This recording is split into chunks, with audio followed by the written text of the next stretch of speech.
Welcome, guys.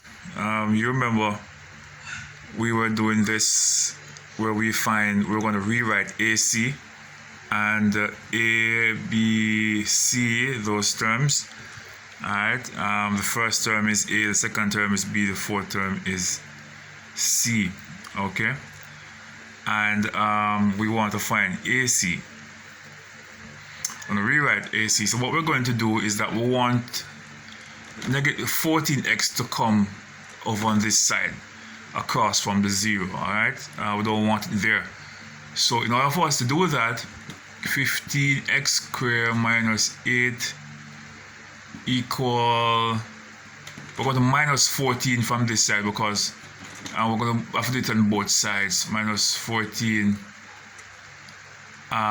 equal 14x minus 14 as well.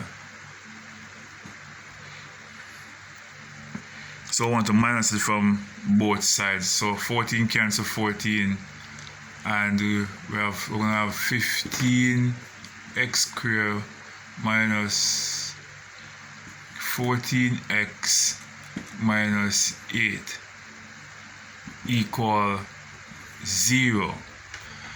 Alright, so with AC, 8 times C. 8 times 15 is what? 15 times 8. 8, 5, 40, carry the 4, put down the 1. 8, 1, 8 and 4, 12, we get 120. So 8 times 12 is 120. Alright, so it's A times C, AC equal 120. So here we have 120. We want to find 2 factors of 20 that will give us 14. Alright, we want to find 2 factors of what AC equal to give us 14. Okay, what could those factors could it be? What could we use to get 120? Could multiply 6 times 20. 6 times 20 will give us 120, but we want it to be equal to 14. So what we could do is that we could turn this into a negative 20.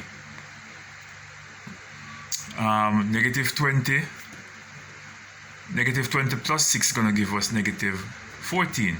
Alright, so here we get our 14. Alright, so we want to use the 14.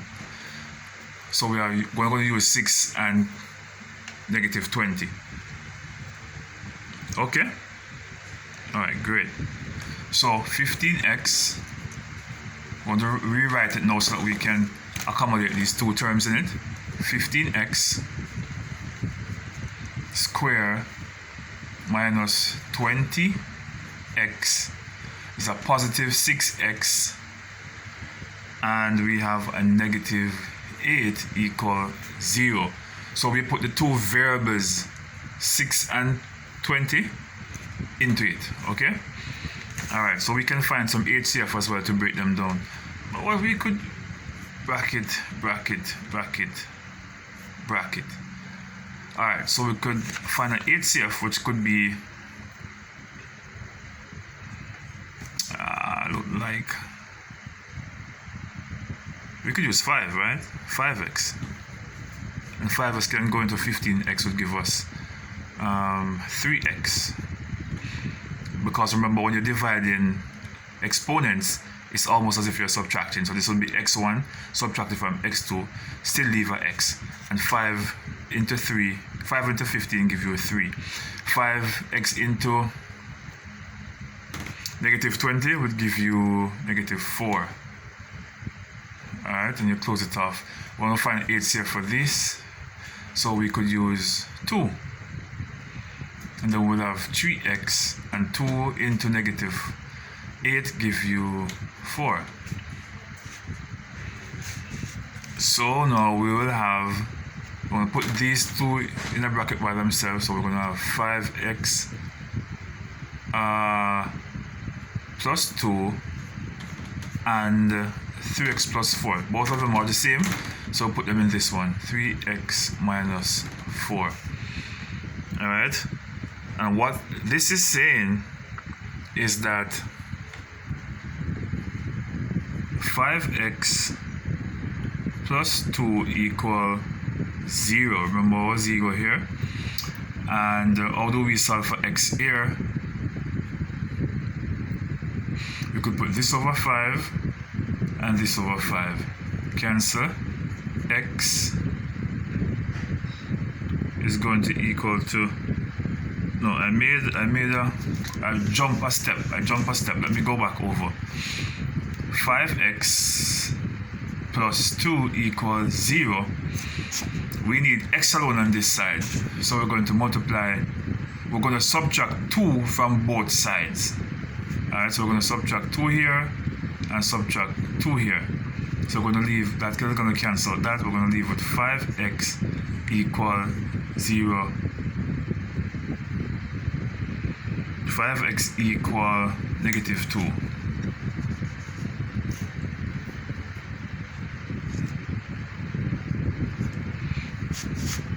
And then we're going to divide both sides by 5. Cancel. X equal negative 2 over 5. What about this one? 3x minus 4 equals 0. And we want to put x alone on this side. So we're going to add. In this case, we're going to add 4 to both sides. So we're going to have 3x minus 4 plus 4 equals 0 plus 4. That cancels that. We're going to have 3x equal negative, no, it's a positive 4. You don't write plus beside it, just 4 alone. 4. Then we have, use 3 to cancel out and 3 to cancel out. Cancel. So x is going to equal 4/3. So x equal 4/3. And that would be an improper fraction. And we don't leave our answers improper fraction. So we could write r 1 and 1 over 3. 3 into 4, 1, and the remainder is 1 over 3. And if you want to find it back, you could say 3 times 1 equal 3. Plus 1 equal 4 over 3, right? Whichever way. But your answer is going to be x equal 1 over 3, x equal negative 2/5.